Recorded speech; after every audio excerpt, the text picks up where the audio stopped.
those of us who are still single are dating incorrectly. That's where I feel the problem is, okay? What's up, y'all? It's your girl Kasey, and I'm back again with another YouTube video. This one is a little bit different. For me personally, I want to step outside of my comfort zone for this video, a series about dating. Okay, so everybody is on the internet talking about how dating is garbage. And dating in your 30s, I feel like is just so different than dating in your 20s.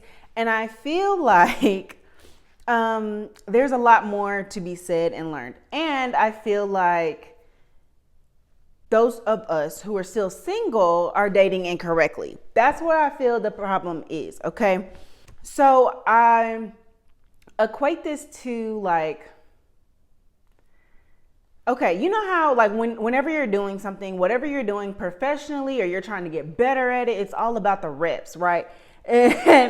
And it's like you're only as good as your last perfect practice or your last perfect game, right? So the more and more you do it, the more and more you get your reps up, the better and better you are, okay? So follow with me, track with me here, because this is my logic on dating now, okay? So I do want to just first start by giving a very bold disclaimer about my dating life. I do know what my toxic trait is, and I do tell everybody when someone says, "What's your toxic trait?"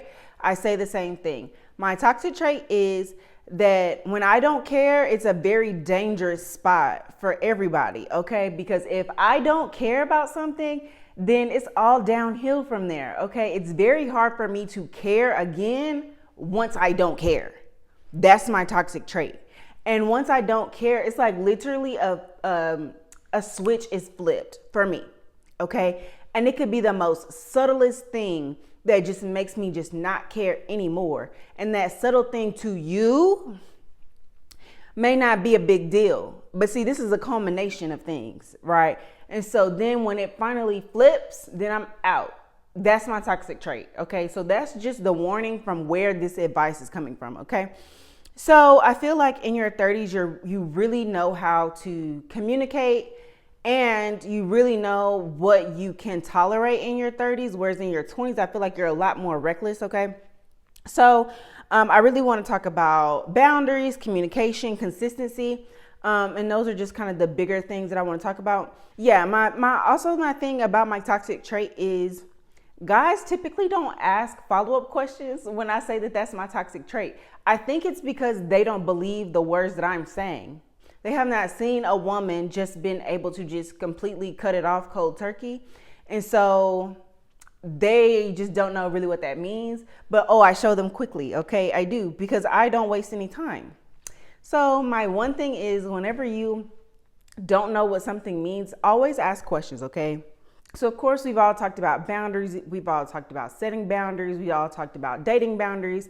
And I really want to say out here for both my men and women is write your boundaries down before you go into dating so that you're not like, oh, is this a boundary? No, write them down and make it plain so that you know exactly what your boundary is, okay? And so from there, I feel like at this age of 30, a lot of people will have that conversation about what boundaries looks like with their person that they're dating. And so for me, I definitely will tell them what my bigger boundaries are. But I feel like I don't go into detail with every single last boundary, because I feel like there should be some boundaries that are just understood. Like, don't cut me off. That shouldn't have to be a boundary. Like if we're having a civil conversation, then be civil about it. And I shouldn't have to tell you that that's my boundary. Now, I feel like in relationships, we learn so much more clarity upon our boundaries. So one boundary could be clear and effective communication, right? Well, what exactly does that mean for you? And what does that mean for me, right? And also I set a boundary about larger things and then allow the other person to govern themselves accordingly. I do not repeat my boundary once I've already stated it. So once I've stated it, I may repeat it one other time to just reiterate, hey, you're crossing a line here and I don't really like that. But if they do it again, it's either a mental note and I'm gonna walk away, or it's a mental note and I'm out of here. You see what I'm saying? It's one of the two. Okay, so my next point is consistency and talking about deal breakers. I also want to take a pen here and talk about consistency looks a lot different for a lot of different people. And so for me, I think that consistency is a continuous action and a continuous way in which you move and maneuver.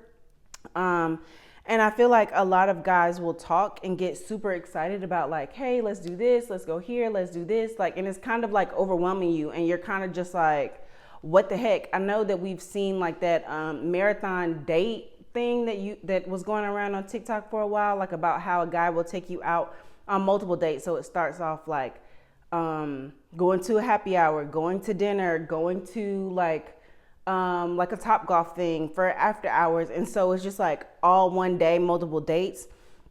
And that's how I feel like guys are when they're like talking and wanting to like tell you that they're a good person and tell you all the things that they want to do and tell you their goals and dreams.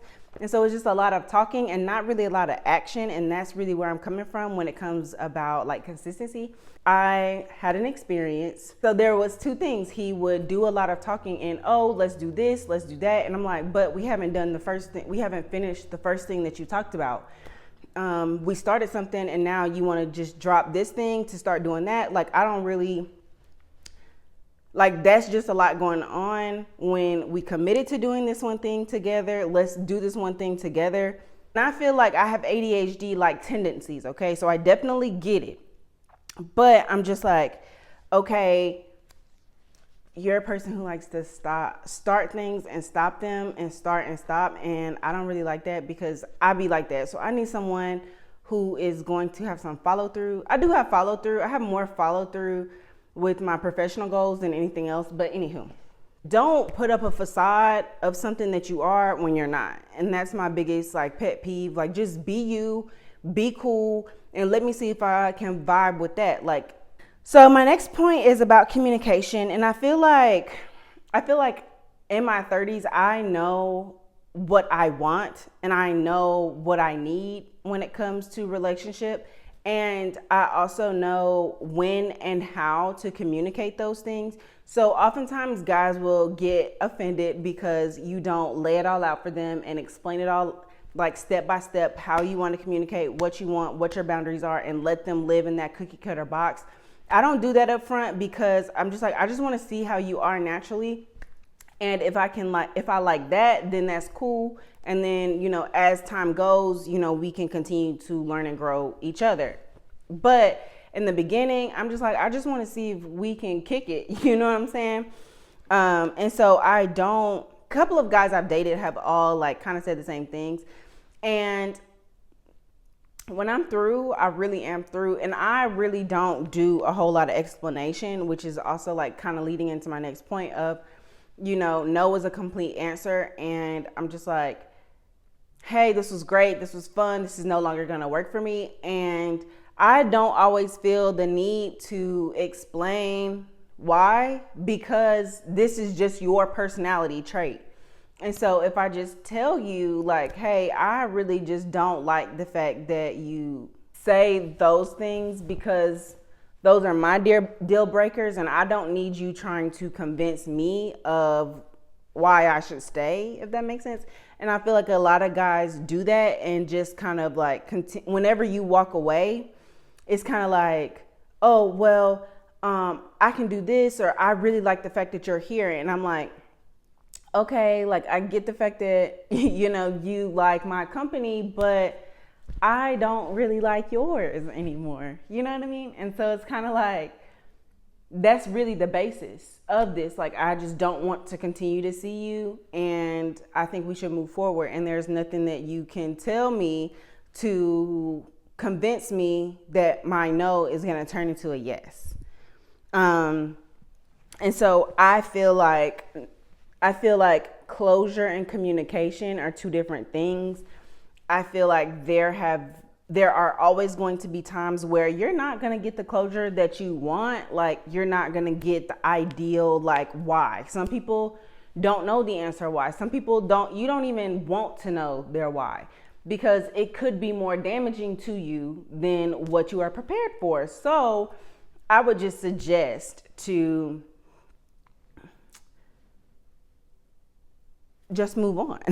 I have had people ask, or like my friends ask, like, if a guy ghosted me, because sometimes I will just ghost people, but some people will ask, like, if a guy ghosted me, how would I feel? And I'm just like, honestly, it's my turn. Like, you know what I mean? Because I've ghosted people, and if a guy ghosts me, then I can't really be mad because I have put that out there. So if I get ghosted, it is what it is, because this is just what I've done before. And so my last point is to stop negotiating on your type. And this is a lesson that I have to ingrain in my head. I have given men or guys chances that I may not always have been physically attracted to, or that I thought were the best deal. You know what I mean? Like, they don't wow me, they don't excite me, but I'm like, okay, like, you seem really nice, you seem like a great guy, so I'll give you a chance. And it's not even that those men treat me worse, because they don't treat me worse, for sure. I can't say that that has been my experience. But then when it's over, then I just be like, I shouldn't even give him no chance anyway, because like, I don't find him attractive, and I don't like his being. And I feel like we as women should stop dating for potential. And that has also circulated around on social media a lot. But it's like, if this person is right where they are for the rest of their life, would you like it? And if I said no, then why am I with you? You know what I'm saying? So I guess like I just be dating people just to be dating people. But anyway, all of that is going to come to a head because I am learning things, okay? I am learning things about myself. I am learning things to maybe help somebody else. To me, it's better. I feel like dating in your 30s is better than in your 20s because we do have more life experience, and you can learn from other people and what their life experience has been, and it is a lot easier to communicate. And I feel like in your 30s it is easier to weed them out faster. Like, I feel like in your 20s you're so naive and you're just trying to experience life, you know what I mean? Whereas in your 30s it's easier for me to just be like, I don't like that, you know what I'm saying? And I don't think it's about being picky. I think it's about knowing yourself and knowing what you can and can't handle in relationship. And so that is, in a nutshell, about my dating experiences and lessons I've learned about dating. I really don't know like why I decided to do this video, but here you are. I hope that it helps somebody out there, or at least is entertaining for somebody. So yeah, thank you guys for watching, and I'll see you in the next video. Bye guys.